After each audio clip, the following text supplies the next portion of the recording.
Hey everybody, it's me, Lawrence Presman, the Prez, co-founder of Wager Talk Media, owner of WagerTalk.com, SportsMemo.com, and the iconic Gold Sheet.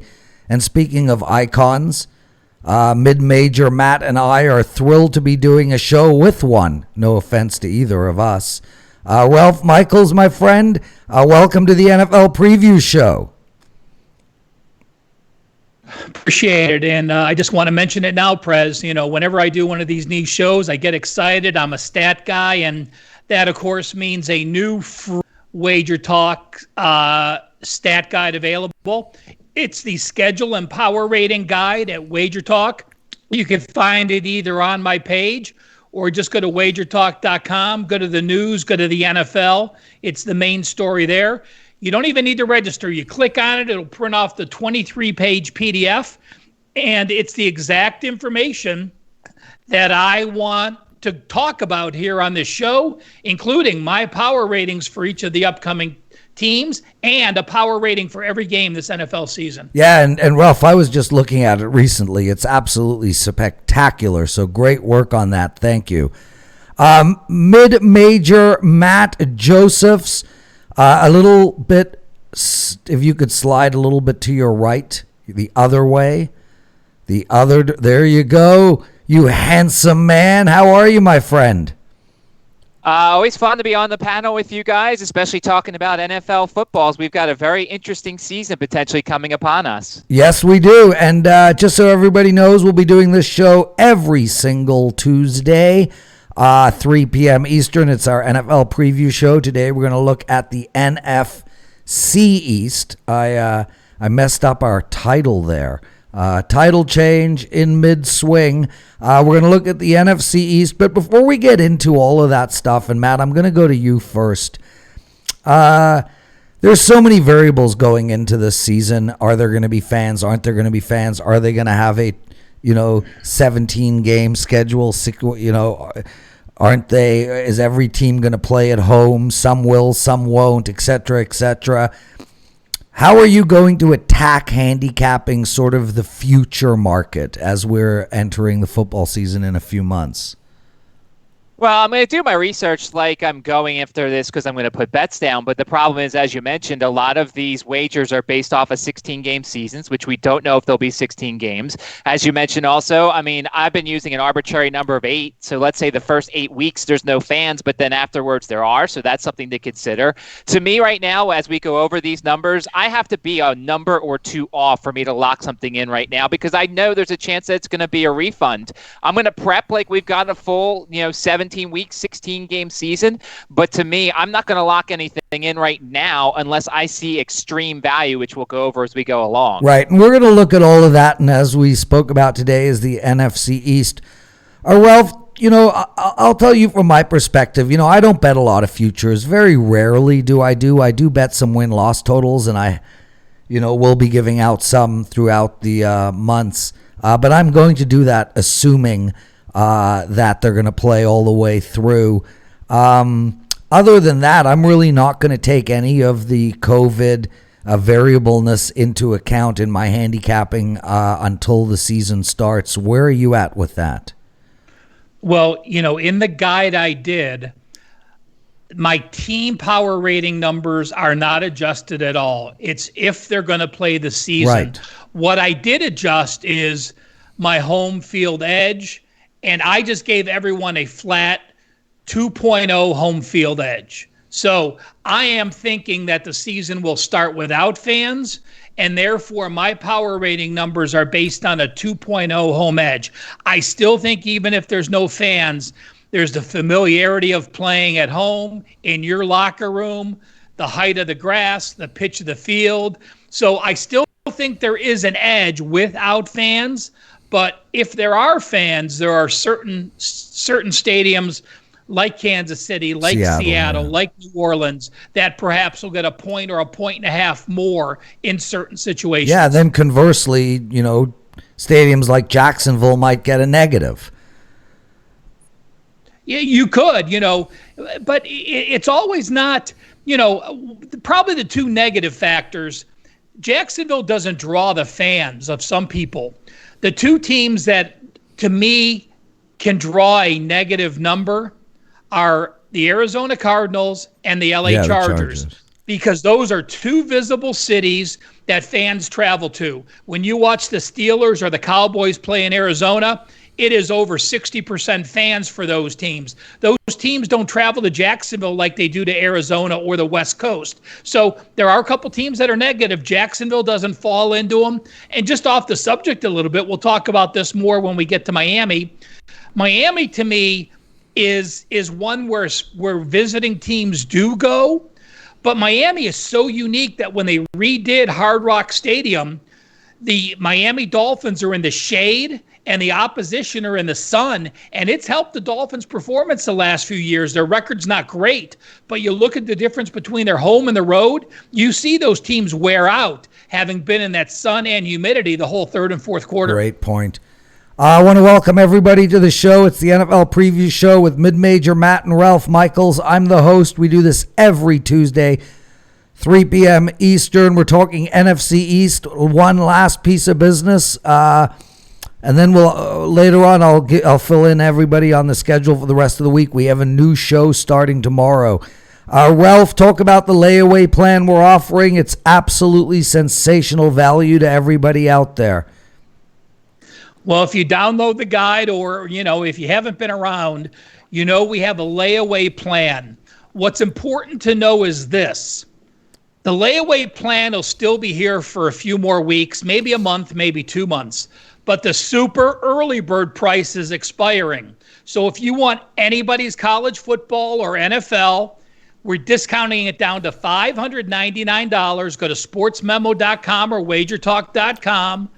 Pay just $99 now, and then pay the balance by the first day of preseason football. So you're getting, number one, the lowest price we ever charged.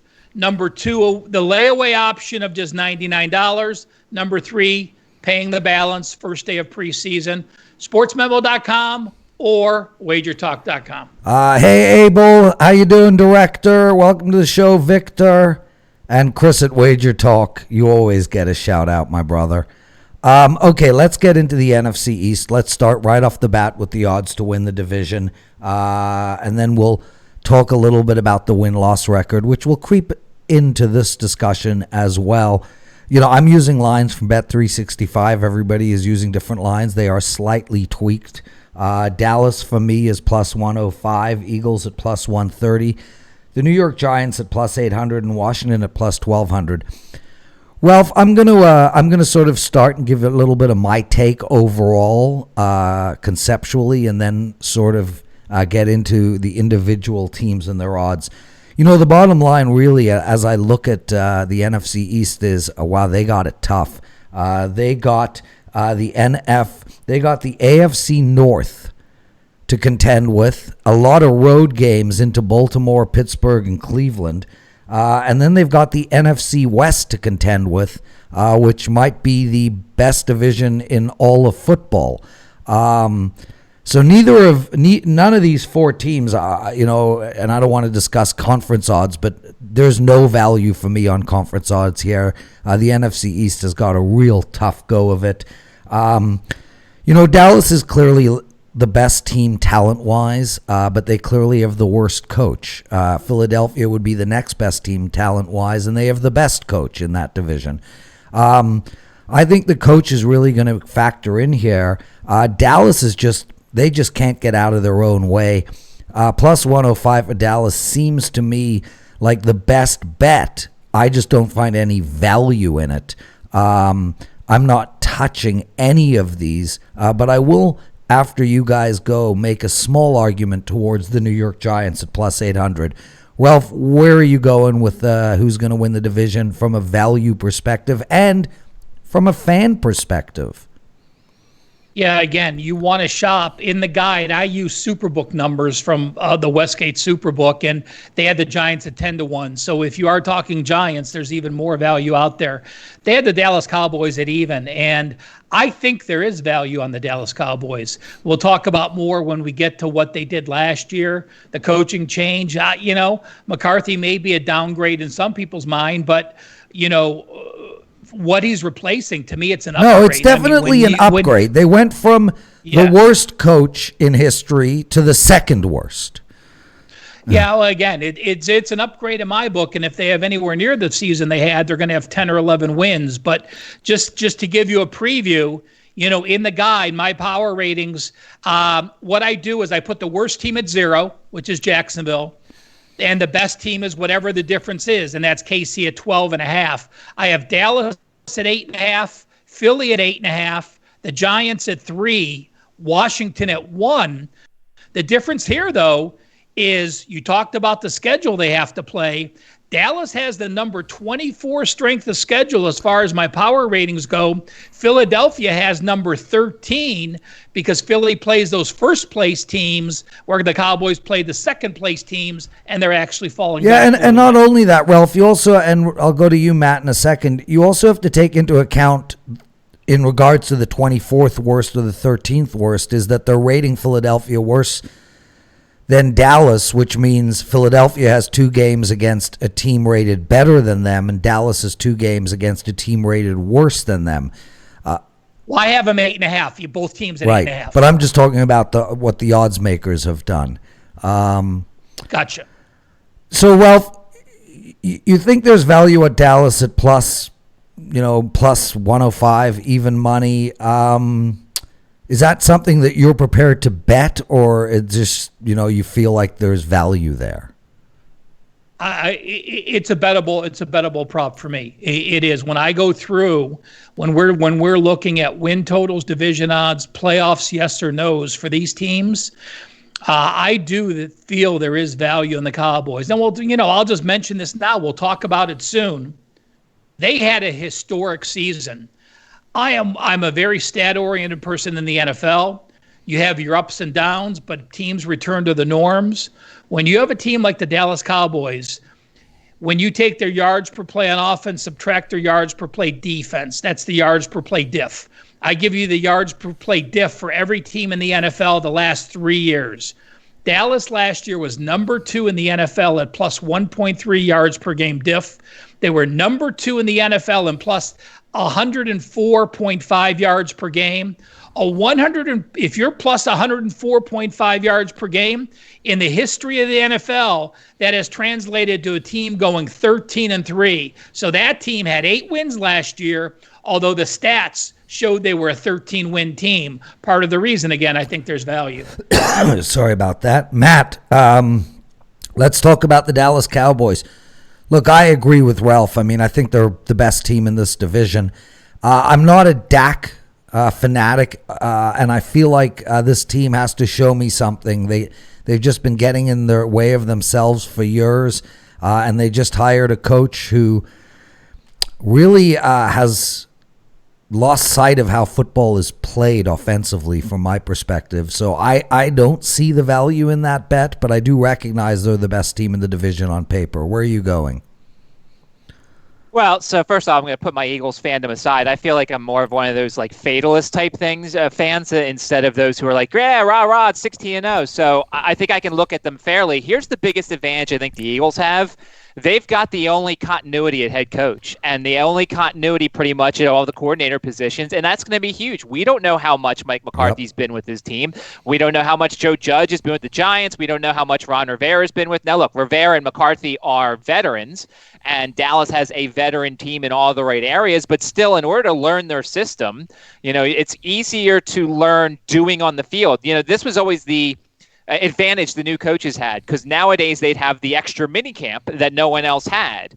And now you're taking that away. And look, the Eagles are behind the Cowboys in team talent, but I feel like we could have said that last year. We could have said that the year before. And it's one of those things where, do I believe in the Cowboys to win when it matters in week, 16 when they host the Eagles? I think they can, but last year the Eagles also beat them with essentially you, me, and Ralph at wide receiver and Carson Wentz at quarterback. So to me, I'm not going to play it, but I think there's some little value on the Eagles here. I'm not ready to buy the Cowboys as to do what they're supposed to, because in years past they haven't done what they're supposed to. Really great point. And if it comes down to that matchup at the end of the year, and I think it will, Matt, Dallas just is really struggling in their secondary. I mean, they shored up their inside running game with Poe and I forgot the other gentleman, the Gerald McCoy. But I feel like their secondary is weak, and ultimately their quarterback just hasn't really stepped up in the money game. So I think it will come down to that game for the division, and that's really why I can't bet either Dallas or Philadelphia. I'd rather just, if you think Philadelphia is going to win, I guarantee you on the money line they will be a dog in that final game. So I mentioned I wanted to talk about the Giants. One of the things we're going to discuss here is are there any players or coaches that could be up for some of the big awards, Coach of the Year, Offensive Player of the Year. To me, I think if Judge can turn this Giants team around, I think he's probably the only coach of that group. I can't see Mike McCarthy winning it. He's got a loaded roster. I look at the Giants and I say to myself, they've got a beast of a running game. They can really wear the clock down. They've got an acceptable wide receiver and tight end core. They definitely lack defensively, but who knows what their quarterback is going to do this year. And they have to, ultimately they get Washington twice, and I see no reason why they can't beat Dallas and Philadelphia at home, only because I don't think Philadelphia is that great. And as I said, Dallas just keeps getting in the way of themselves. Ralph, you mentioned 10-1. Look, I'm not going to sit here and tell you the Giants are going to the playoffs or the Giants are a great team. But at 10-1 odds, knowing that they do play Philadelphia and Dallas twice, and they get Washington twice as well, I don't think I would be amazed if any of us at this moment has a true grasp on how good or bad the New York Giants are going to be this year, Ralph. When you look at the Giants, their current odds to make the playoffs, yes, is plus 375. No is minus 450. And I just want to bring something up with that, because if you are a Giants fan and you think there's a possibility for them to win, make the playoffs, or win the division, we know now that these odds stay up and they make adjustments to them. The Giants are certainly a team. If you like the Giants, I would not bet on the Giants until October 18th. You start against Pittsburgh, at Bears, which is a defense that Daniel Jones is going to struggle against. You host San Fran, you go to the Rams, and you go to Dallas. Those 5 games, you could be 0-5. You are going to get astronomical odds on those same Giants, who have a very easy second half schedule, if you want to make those bets. So the schedule is brutal at the beginning. I also think it's a horrible way for Daniel Jones to start. We've seen a lot of rookies have a lot of success when defenses aren't accustomed to seeing them. We've seen a lot of defenses and DCs make those adjustments when you're now in the starting role and you know who you're going to face. So that's the negative that I have to the Giants. So Ralph, firstly, I just want to say welcome to the show. Scott, he thinks Wentz is overrated. Jordan, welcome to the show, my friend. He likes the Eagles at plus 140, better value than the Cowboys. Well, I look at the first 2 games the Giants play, and they're hosting the Steelers, who I don't think are a very good football team, and they're on the road against the Bears. 1-1 seems like a realistic start to me, and I would not be blown away with a 2-0 start from the Giants. So me and you disagree on when to bet the Giants, but one of the most interesting things you said is the Giants making the playoffs at plus 350.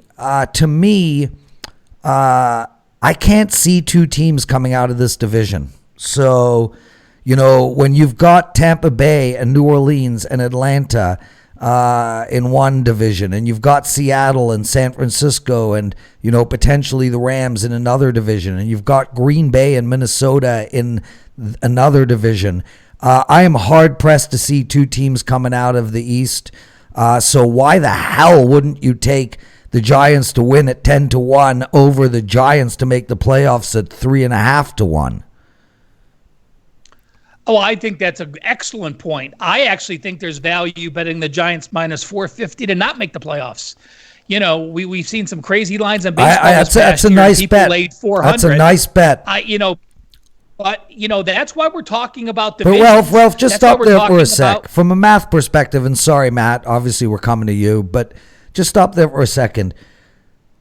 I haven't done the math, but I'm guessing if you bet the Giants to win at 10-1 the division, and you bet the Giants to not make the playoffs at 4.5-1 in reverse, are you not making a profit no matter what?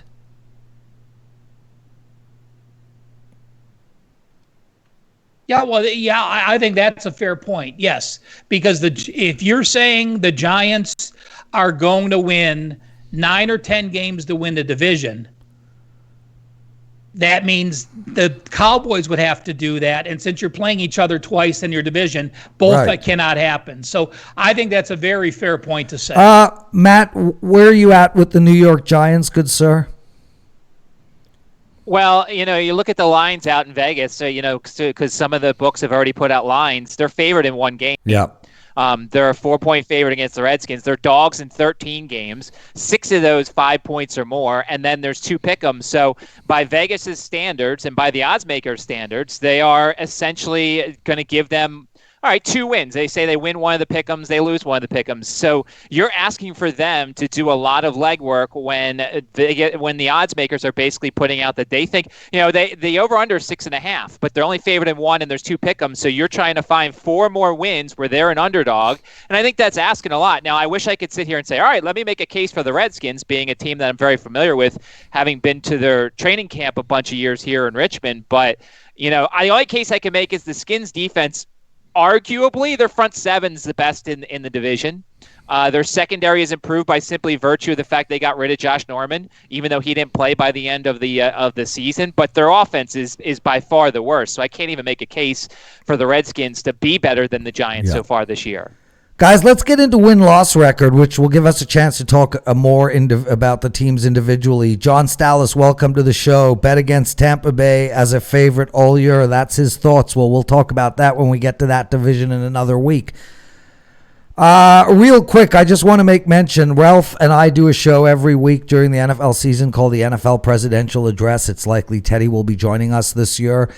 We start the year doing a preview show where we talk about how we're going to attack all the teams individually. And just want to mention, as we're looking at the NFC East, I think the Giants are going to play to the over all year. So obviously they're not going to go 16, 17 and 0 to the over. But I'm liking the Giants on the over all year round.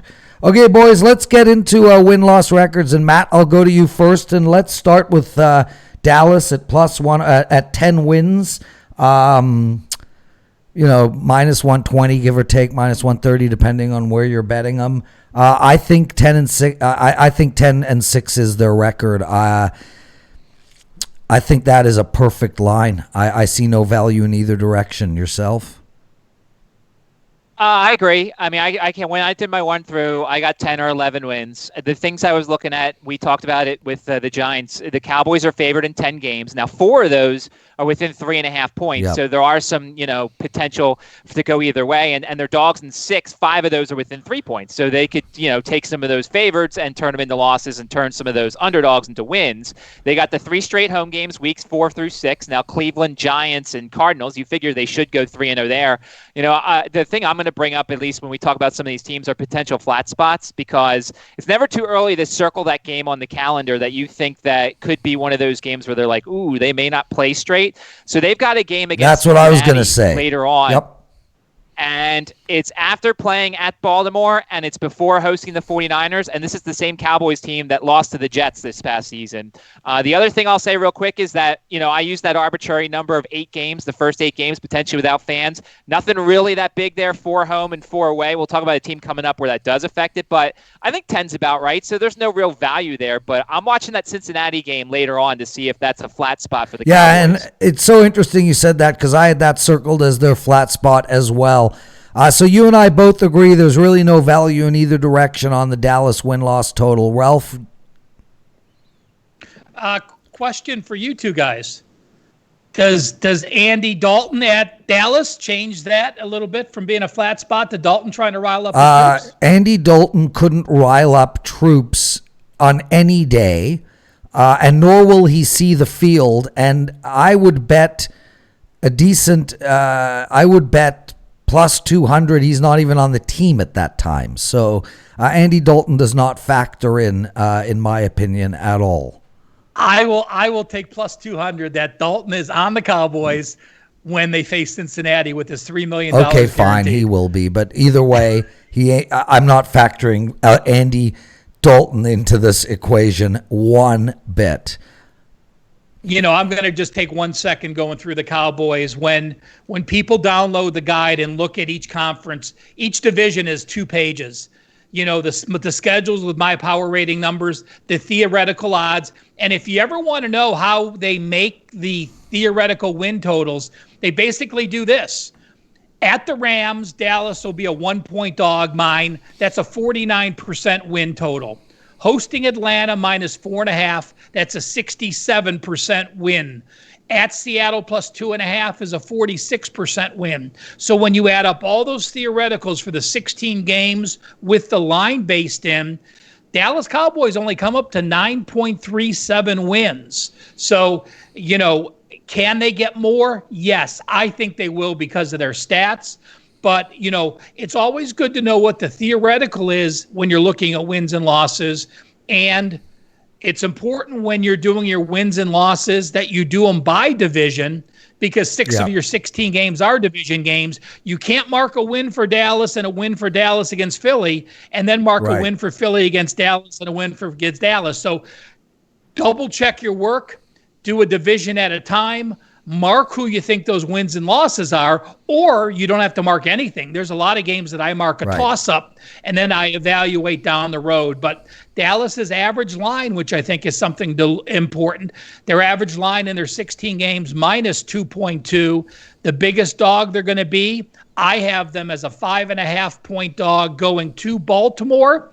They are in a nice spot in that Baltimore game because it's between a home game against Washington and that road game against Cincinnati. And also, I think it's important, the bye week, we look at it. They have a favorable bye in my book. It's on November 15th, midway through the season, and the bye comes a week before Minnesota. So you're facing a very difficult team on the road. That's an extra check mark for me on the Cowboys as well. So, Ralph, would you bet the Cowboys over 10? No, I prefer to have them win the division. I think there's more value, but I would not touch the over or the under on the Cowboys. They have the talent to go over, but my theoretical numbers are under at the 9.37. Matt, I think the Cowboys winning 11 is going to come down to that final game against Philadelphia. So let's get into that Philadelphia team because they're also at 10. One or the other is going to win 11 games. That's sort of where I'm going with this. But I can't bet the Eagles over and under as well. I have nothing for you guys there. I think it's the same as Dallas. Go ahead, sir. So I'll give you the numbers that I used a lot for the Dallas thing. The Eagles are favored in 9 games this year. Only 5 of those are within 4 points. So there's a lot of times, where they're going to be big favorites in their games. They're underdogs in 7, but 6 of those are within 3 points. So there's some toss-ups there. They've got the 3 straight home, week 6 through 8, when they play Baltimore, the Giants, and the Cowboys, which, that's going to be pretty tough. But we know that they have a solid home field advantage. Last year, and their defense the past couple of years has been a lot better at home.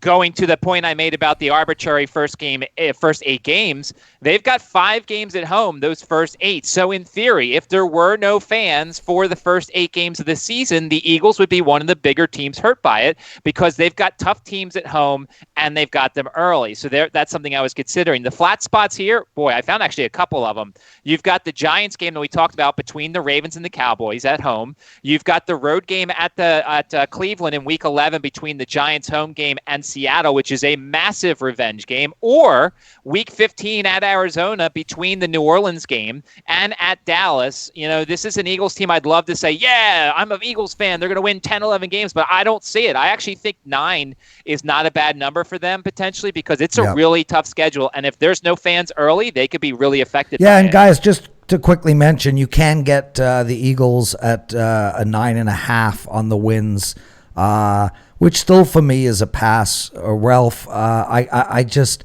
look. We're professional gamblers, and I just refuse to give out even a thought if I'm not going to bet anything, any of my money on it. So I have nothing. Agree. Let me add in the playoff numbers for Philadelphia. The yes is -200. The no is +175. Just to jump on a few things with Matt's good points. I do want to correct one thing. Matt said week 16, which is correct. Dallas and Philadelphia play week 16, game 15. Dallas finishes the season at the Giants. Philadelphia finishes the season home against Washington. So it's the second last game of the season. The thing that concerns me is that second half of the season that Matt mentioned. Yeah. After their bye week, 5 of their 8 games are on the road. That's a lot of travel to be playing in that 8-week period. You got back-to-back road games against the Giants and Cleveland, which makes that Cleveland game much tougher. And then those back-to-back road games, the Arizona and the flat spot, and then the Dallas Cowboys. So, you guys talked about the Philadelphia Eagles having that second game, but, back-to-back trips and traveling for the third time in 4 weeks at Green Bay, home to New Orleans, at Arizona, at Dallas is a hell of a way to go through December. He's Ralph Michaels. You can find him at wagertalk.com. Matt Joseph at sportsmemo.com. And you're watching the NFL preview show. We do this every Tuesday at 3 p.m. Eastern. Guys, just a quick mention of tomorrow's schedule because we are going back to back to back. 1 p.m. Eastern tomorrow is stoppage time. Myself, Carmine Bianco, and Nick Borman. We're talking soccer, and there's now a lot to talk about. 2 p.m. Eastern tomorrow is our first ever and soon to be regular NASCAR show. We have the great Andy Lang joining us. I will be hosting that show, and trust me when I tell you, I know NASCAR like I know country music. I don't know it at all. So I'll be hosting and learning as we go along the way. And then, of course, Wednesday, one of our favorite shows, Minty and Kelly, Minty, and Ace, straight from the strip. And they'll be talking a lot of UFC. So make sure to check that out. We are live 1 p.m. Eastern, 2 p.m. Eastern, and 3 p.m. Eastern tomorrow. Matt, I'll go to you first on the New York Giants. 6.5 wins is what is their number. Look, even though I mentioned that at 10-1 odds, the New York Giants had the best value to win the division, I don't think they're going to. And if I were to bet this, I would bet under the total. But again, I find that number to be very close. There's no value at all for me on the win-loss record for the New York Giants. Your thoughts? Yeah, and once again, to kind of echo what you guys have been saying, the importance here of shopping is that if you have access to a bunch of books and you see a 6 or a 6.5, depending upon what you like here, make sure to shop around. Plus the juice, there could be some better juice involved in depending on the book that you use. So that's important for these things because you've already talked about half wins coming into play. I came up with 5 or 6 wins. I lean to the under. It's something I don't want to play right now because, as I said, I don't want to tie up my money that long, and then potentially the schedule gets shrunk, and then your money comes back to you anyway. For them, 3 of their final 4 at home. This is a team that's probably going to struggle right out of the gate, but then down the stretch, there's some opportunities as Daniel Jones gets a whole lot better, as they get used to Joe Judge. These teams that have the rookie coaches might be bad bets early on in the season, but as the year goes along and as they get used to playing for him, they might get better off. Giants have 4 home games and 4 road games that first 8 weeks, so they're kind of equal when it comes to losing out on fans being in the stands. So slight lean to the under, but nothing I'll play there. Manishma, David, welcome to the show, brother. Well, six is six is a lot different to 6.5. If you can find a 6 on the New York Giants, I actually lean towards the over. But again, it's 6.5, nothing for me. What do you like? Superbook has 6.5 plus 110. Playoffs, as we talked about, minus 375 for the yes, minus 450 for the no. The Giants face my number 4 toughest schedule. So you talked about having to play the 2 tough divisions. You add in the 4 games against the 2 best teams in Dallas and Philadelphia, and boom, you have to factor that in. Well, now, I got to ask you a question. Have you gone back and looked at, when you say the New York Giants have the 4th toughest schedule, at the end of the year, do you go back and see if that actually was the case? Because I just don't buy into that stuff Prez. A lot. It changes so much. Yeah, there is when you do strength of schedule, all I can do is when there are preseason numbers, base it on my numbers. And I'm going to be off on a lot of teams. So are doing when you're a handicapper and you're a bettor, if you've been in the business long enough and you are thorough enough, you put faith in your numbers and you're basing your bets on those numbers. So would I bet that the Giants finish playing the 4th toughest schedule? Hell no. But as I'm making my bets now, do I have faith and confidence in my number that the way I'm looking at these teams, they are the 4th toughest schedule? Absolutely, I do. Again, great point. Going through this and having done this for multiple years, with the Phil Steele NFL magazine, a lot of these things I bring from that. So there's been a lot of success. So while I point out that my theoretical for the Giants is 5.74, that is much higher than I thought it would be in my mind at the beginning of the season. You have winnable games between the 3s. Pittsburgh, Washington, Cincinnati, Arizona, Cleveland, where there are a bunch of winnable games there. 2 other reasons that I think the Giants are going to be looking up. And while they went 4-12, and while I would bet them to not make the playoffs, to me, it's very important to know they were minus 17 turnovers. That's a very, very high number in the NFL. Yep. San Francisco multiple years ago, minus 24 turnovers was the most in the last 10 years. Teams with over 12 turnovers to the negative increased by almost 2.5 wins on average in the NFL. So that's number 1, pointing to the Giants up. Number 2, net close wins. The Giants had 1 win by 7 or fewer points. They had 5 losses. Teams that were minus 4 net close wins or more improved over 78% of the time. So that's the same with the Cowboys. The Cowboys won 0 close games last year, and they lost 4 close games by 7 or more. So when I'm factoring in teams, I'm looking at their YPP positives and negatives, their yards per play diff, the turnover factor, the close wins and close losses, and then start breaking down the schedule. But NFL is like no other league where those tendencies and those records truly are a representation of the team, because from top to bottom, my difference this year is only 12.5 points. There's so much mediocrity in the NFL. So I'm very, very numbers oriented when I get to these preseason future bets. Such outstanding stuff, Ralph and Matt. I'm excited to host this show throughout the summer. NFL football betting is probably the thing I do best, and yet all I do is learn from the 2 of you. Guys, if you have any questions, please make sure to ask us. What did David just write? It's easier to bet on each game separate instead of placing a bet on total win-loss and lock the money up for the whole season. That is something I do want to talk about, boys, but let's do Washington first. And then I do want to get into that exact statement that David made because it's very important. And it's also why I rarely bet futures bets. With that said, and I'll make this really easy, I probably will make 3 or 4 win-loss bets all year, and one of them will be on the under in Washington. 5.5 games, I can't count more than 3 potential wins on their record. Matt, I'll go to you first.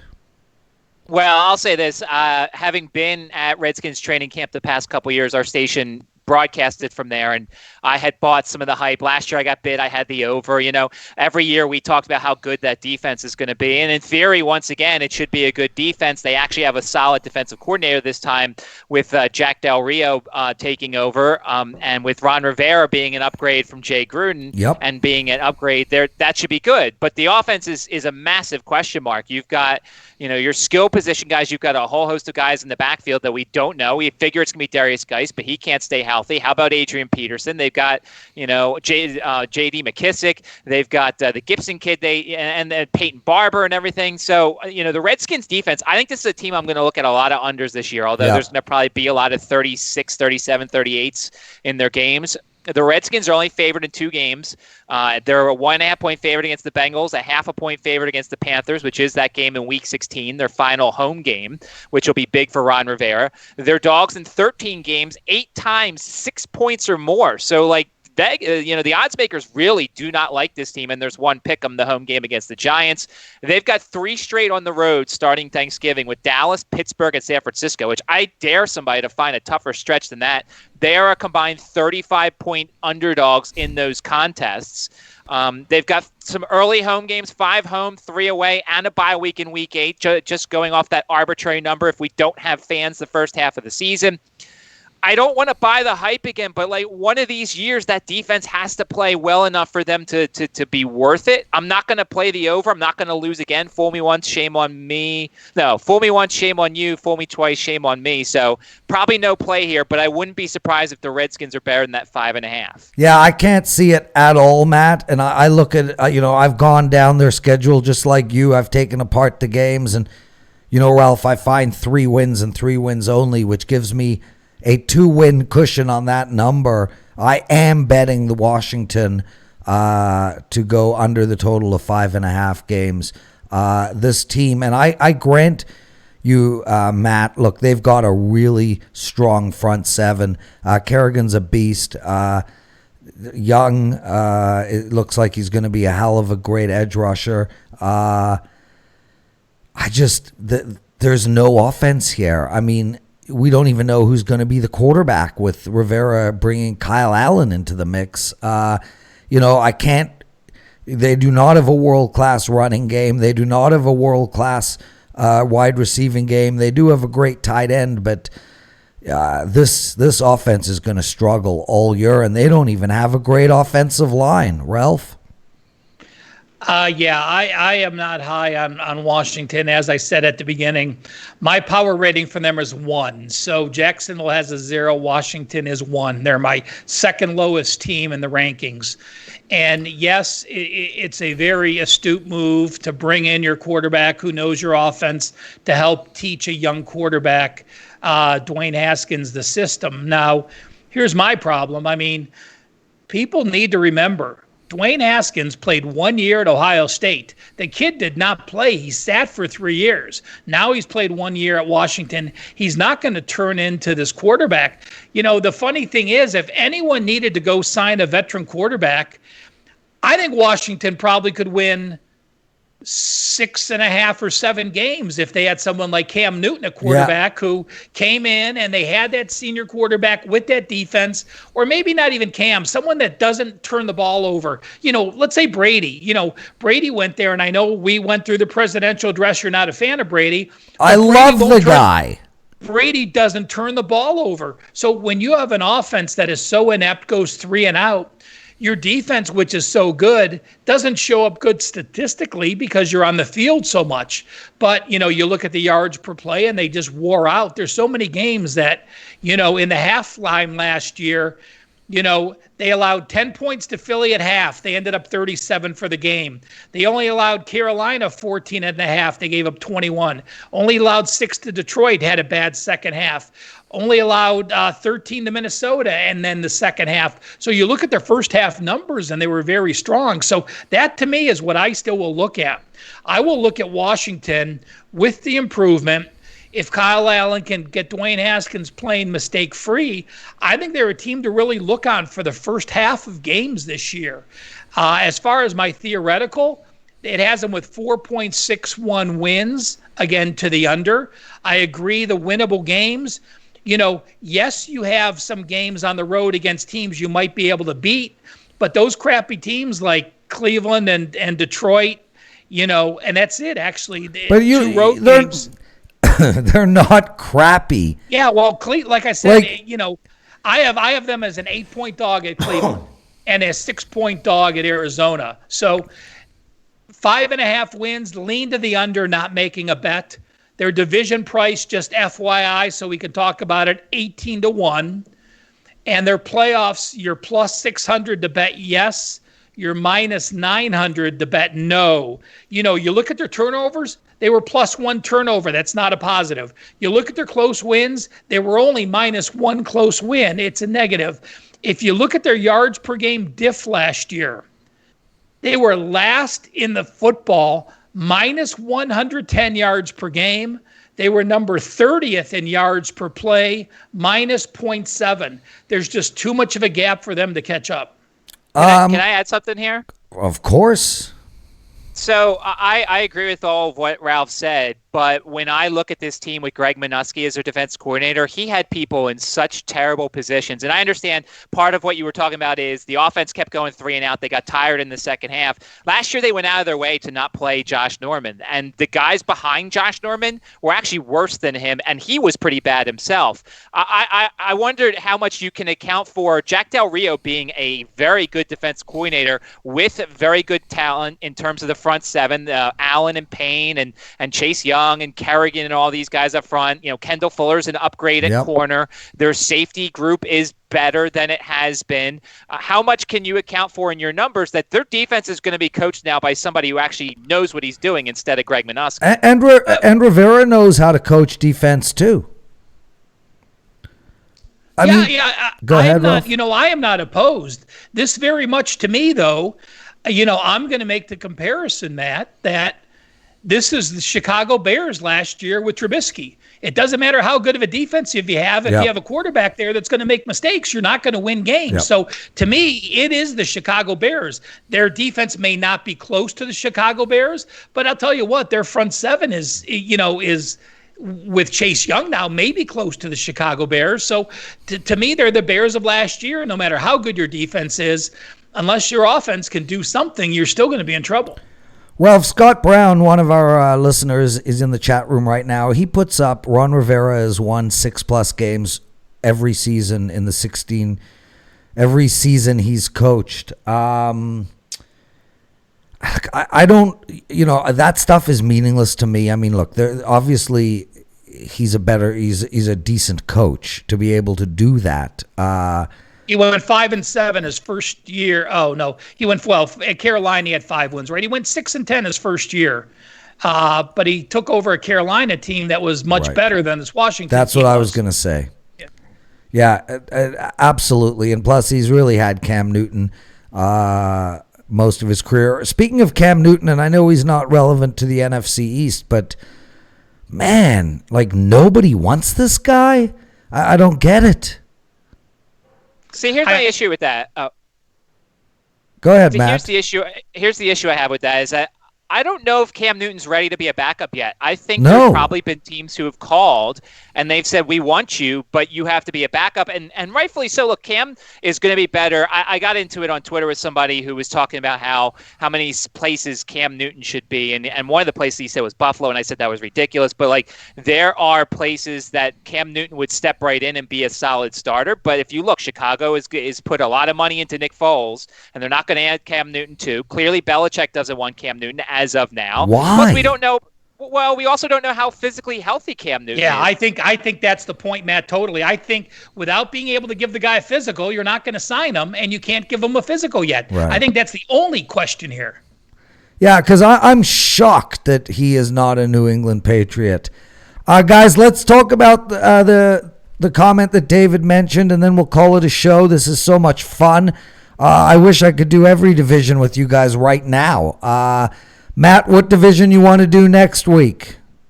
Why don't we do the NFC Central, since that's probably next? There you go. NFC Central next Tuesday. Ralph Michaels, mid-major Matt, and myself, 3 p.m. Eastern. I hope you guys join us.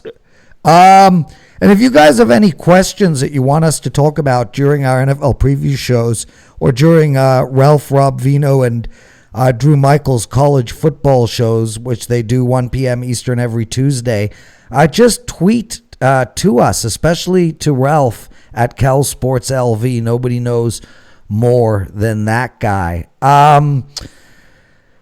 Guys, there's a lot to talk about in regards to what David said, and he's talking about, is it easier to bet on each game separate instead of placing a bet on total wins, lock the money in for the whole season, etc., etc. And I'm just going to give you my quick take overall. So first and foremost, I very rarely bet futures for that reason. The win-loss is completely different.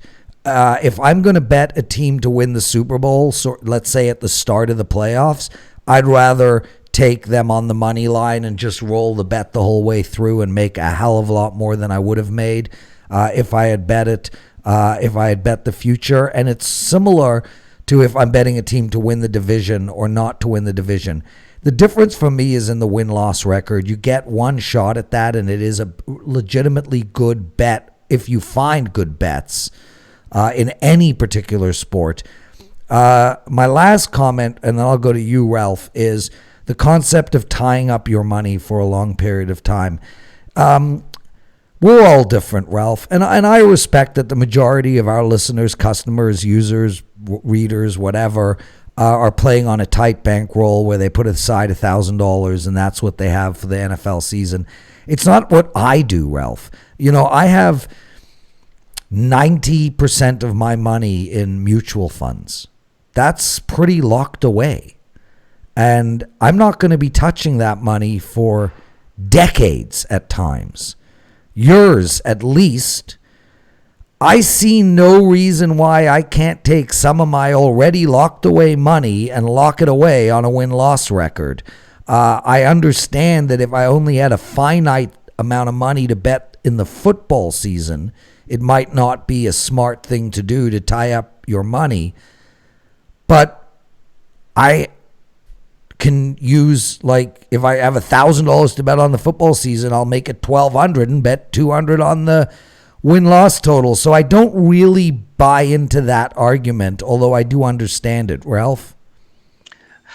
Well, you know, I think it's a very valid question because there are times where I still have some guys that have credit and will allow you credit on futures, and I will happily play 10% more on a minus 120 to minus 130 to not tie up money for 8 months. So I bet those futures on the credit. If there's one that I like and the line is completely different, I will play it here at a casino and put cash up first. But, you know, I'm just going to go through one little point here, Prez, and so many people watch the shows and so many people worry about how much they're betting. Listen, for you to be betting $300, $400, or $500 a game, you should have a stashed away $10,000 bankroll, and that's why Wager Talk uses and Sports Memo uses the 3%, 4%, 5%. One of those 3% wagers is 3% of your bankroll or $300. If you have a $1,000 bankroll, then $30 is your average size per bet. So, you know, it doesn't matter how much you bet, it's how much money you have stashed away that's in a separate fund for gambling only. Then I suggest 1% per star from one of our products, and your futures are going out of there. So if you feel there's value with $2,000 worth of futures, then your bankroll is now $800 and you're betting $80 per unit, and you just have to do that accordingly. So my football budget is one total budget for futures and daily bets. If I find there's value and I can find someone on credit for those futures, I do take advantage of that. Matt, I wasn't even paying attention when you said what we were going to talk about next time around. Ryan Booten points out what division is the NFL Central. Yeah. We're going to talk NFC North next week. Is that correct? That is correct. Okay. Guys, I want to add to what Ralph just said because this is very, very important. If you're going to bet $500 a game at your maximum game, the question isn't how big is your bankroll. That we've already established is $10,000. you need to have $10,000 to make set aside to gamble to make a $500 bet. But Ralph, the bigger question is, what should your bankroll be? Figure out it's what you can afford to lose. And I'll tell you what it is. It should be roughly 5 and at the most 10% of your savings. So if you are a $500 bettor, you should have $100,000 in the stock, in safe mutual funds making 8-12% a year, safe stock making 8 to 12% a year. So to me, $100,000 is the minimum number that you can have in your life if you are a $500 bettor. With that said, I still think that that's not enough.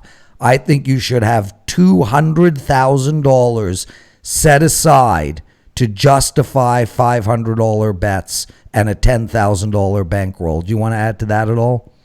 Yeah, I've talked to 3 guys in the past couple months, Prez. We had these specials going at Wager Talk, and I actually talked them out of buying a package, because if you are putting your football money up and you have a $5,000 bankroll and you're spending, or you have a $4,000, this guy had a $3,000 bankroll. If he's spending $5.99 for a football service, does that leave him enough to be betting 1% per star and to have me win money with a realistic expectation? At Wager Talk, we're trying to do this. We're trying to, number one, make you better bettors. Only sell you packages if you can afford them. There's a lot of information out there that we give for free, but really, especially these times, be a smart bettor. Don't overextend yourself. Matt, what do you think about the concept of betting these futures? I did, and Ralph didn't touch on this, but I did discuss that I do consider there to be a difference between a futures bet in the sense of who's going to win the division or who's going to win the national championship or whatnot, as opposed to a win-loss record bet. Do you want to add to all of that? Well, so the thing that, we've kind of talked about, at least I've kind of talked about, is there's just so many factors here that we don't know about. We don't know if there's going to be a 16-game season, and boom, you bet a 16-game win total, and it's based off of 16. You put that money, not only is the money, now look, I understand what you guys were saying about setting aside money, but you're setting aside all this money for a void bet that the money's going to come back to you. We don't know how much there's going to be fans. We don't know. Look, if they don't play weeks 1 and 2 on weeks 1 and 2, and they push them to weeks 16 and 17 towards the end of the schedule, well, that moves some flat spots, that moves travel time, that moves who's this year more than any other, you could say, for both college and pro football, there are so many uncertainties. So if you're going to bet one of these win totals, one of these divisions, one of these Super Bowl things, you have to be 100% sure that under any sort of circumstance, no fans, games on the moon, games in Jupiter, whatever, you have to be sure under 100% circumstances that you still like this wager, because there's a bunch of unknowns that you're still going to have to account. Great point, boys. Hey, I don't know if you're getting the news down south. I'm Canadian. Everybody knows that. The CFL is on a lifeline right now. They've asked the government for $30 million bailout. They feel like they might need over $100 million to make it. If it folds, the Jacksonville Torontos are on their way. What do you think of the name, the Jacksonville Torontos, or the Toronto Jags? We'll go with. So it's not going to be the Argonauts. Hey, yeah, that would. You know what, Ralph? That I think the Orgos. I think that's the oldest name in gridiron, as they call it, in the whole world. There's no franchise older. Do you know that? No, I didn't. It's about 115 years old. Always learning from Prez. David Chan, welcome, brother. What did he write? The education on the sports betting space development, treat this, blah, blah, blah. David, we freaking love you. Let's end this show, boys. Guys, I can't thank you all enough. Roger, thank you for joining us. Ryan, Scott, director, David, everybody. In case I didn't mention you, God willing, there'll be so many of you in September I won't even be able to mention most. NFC North next week, Green Bay Packers, Minnesota Vikings, the Bears, and the Lions will be a fun division to discuss. A real pleasure to do this with the two of you. You're both unbelievably knowledgeable in all sports. And in NFL, it's just a joy to listen and learn from both of you. Thank you, everybody. And make sure to check out tomorrow's schedule. 1 p.m. Eastern, our soccer show. 2 p.m. Eastern, our NASCAR show.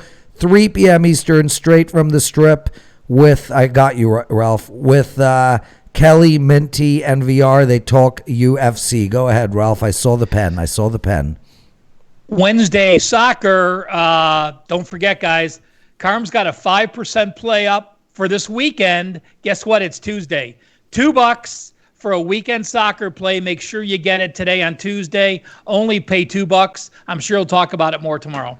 You're the best, Matt. Thank you, my brother. And thanks for driving the show, guys. This was Matt's idea. Greatly appreciated. And he will pick the divisions that we talk about and the order. So tweet at him at mid-major Matt if you like. I got a date with the Peloton, and it ain't waiting. Later, boys.